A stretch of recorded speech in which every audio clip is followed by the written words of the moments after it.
firstly, ito pong Herba Cleanse.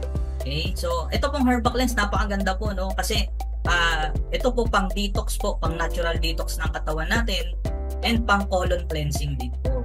Okay? Kaya nga sa mga may problema sa pagdumi, di ba? Maganda po ito sa inyo kasi, kung 2 to 3 days kayo bago tawagin ng banyo, di ba? So, nakakatulong po ito sa inyo. And kung ikaw yung tipong kapag umupo sa trono, tapos napapa-super science ka, di ba? Ang hirap ilabas. Ngayon, pag nag-take ka ng Herba Cleanse, di ba? Pag upo mo, isang topic lang, laglag lahat. Okay? So, gagawin niyang regular yung bowel movement mo. Okay? At hindi ka rin mahihirapan ilabas yan. Okay? Yan yung trabaho ng Herba Cleanse. Okay? Pang natural detox po siya. And ang maganda po niyan, and take note, ang usually dapat po regular na nalilinis at nalidetox yung ating colon. Okay? Kasi diyan po nag-i-start yung iba't ibang uri ng sakit mostly sa colon, tama po ba? So kapag hindi po siya naki-cleanse, hindi po siya nadi-detox ng regularly, di ba? Delikado po yun.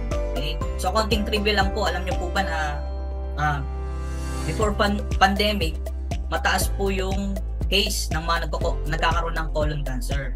Okay? After pandemic, mas lalong tumaas. Okay? Bakit daw? Kasi dahil daw po sa lifestyle natin. Okay? Kasi mas madalas daw po tayong kumain ng mga instant noodles, 'di ba? Mga delata, 'di ba? And take note, 'di ba nung pandemic, madalas ano yung pinapamudmod ng pamahalaan, 'di ba? Puro instant din.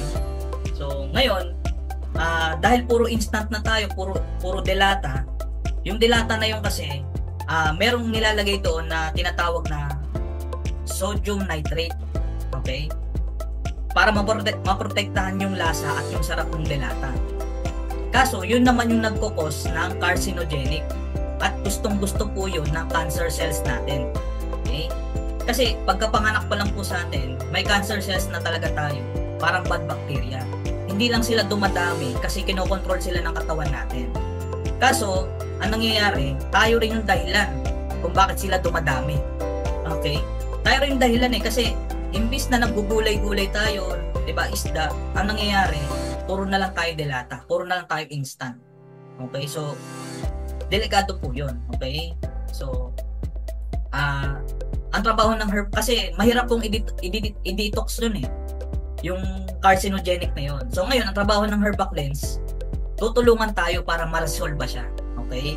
So, kaya napakaganda po ng Herba Cleanse natin. And take note, ang Herba Cleanse ay mayaman po siya sa fiber and prebiotics. Okay? And take note, ang Herba Cleanse po is combination po siya. Meron po siyang balanced fiber po siya ng soluble fiber and insoluble fiber. So, ibig sabihin, balanced fiber po siya. At kailangan po natin na balance po yung fiber natin. Okay? Hindi po katulad na mga nagkalat sa market na pang cleanse tsaka pang detox. Hindi po balance yung fiber ng mga yon. Okay? Kasi importante po na kapag nag-cleanse tayo, nag-detox tayo, balance yung fiber natin. Okay? Ibig sabihin, yung ibang produkto na nasa market, yes, i-cleanse ka, ipa-flush out lahat ng mga toxins mo sa digestive tract mo. Okay? Ipa-flush out niya lahat yun. Kaso nga lang, pati yung bad bacteria, good bacteria, na i-flush out din. Okay? So, ang mahirap niyan, kapag nawala yun, mahirapan ka mag-digest.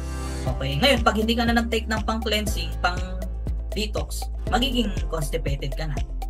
Pero yung Herba Cleanse natin, once na nag-take ka niyan, yes, lilinisin, i-detox, i-flush out lahat. Pero ang good news, papalitan niya rin kung ano yung na-i-flush out niyang good bacteria, ano yung na-i-flush out niyang bad bacteria, papalitan niya po yun. Yun yung kagandahan sa Herba Cleanse po natin. Okay? So, hindi siya katulad ng mga nasa market na yun, di ba?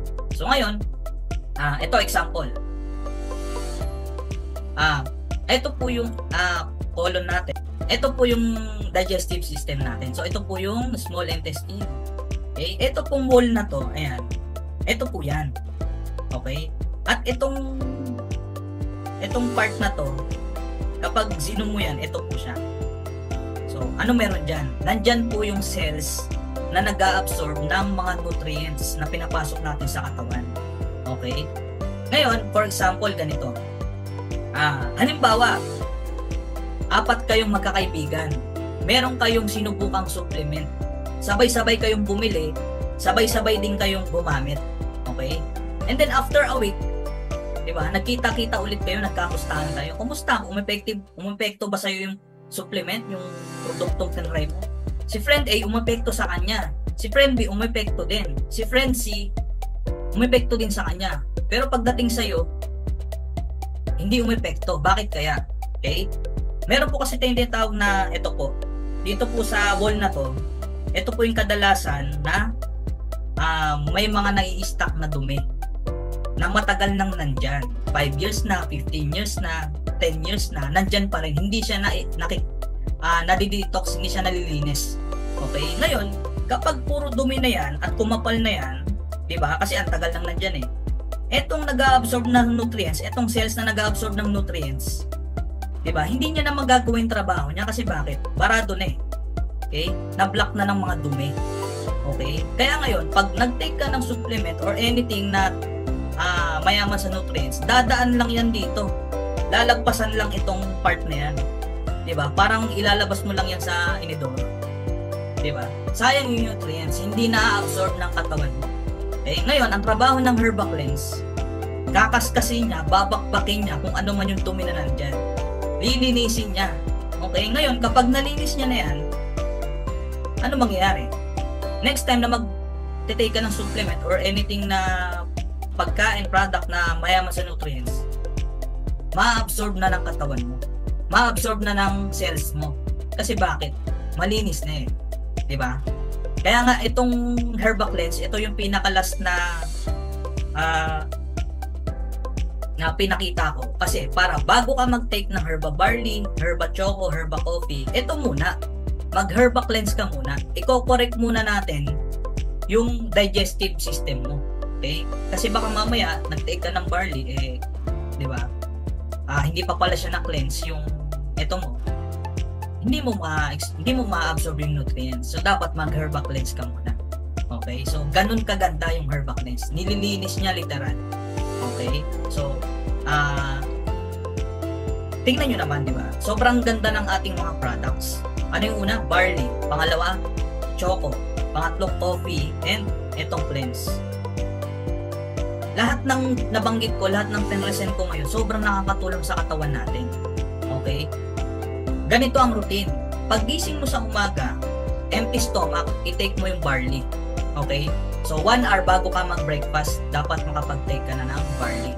Ngayon, after 1 hour, or after mong kumain, mag-coffee ka naman. Okay? Ngayon, pagdating ng merienda, halimbawa hapon or bago mag-lunch, mag-Herba Choco ka naman. And then pagdating ng gabi, bago matulog, ito naman yung iti-take mo, Herba Cleanse. Kinabukasan, pagising mo ng umaga, tatawagin ka na ng banyo. At lahat ng kinain mo ng buong araw, ilalabas yan. Okay? Ipa-flush out yan. Ganon kaganda yung Herba Cleanse. So, pero ito, 4 pa lang, di ba? Sobrang ganda na. Okay? So,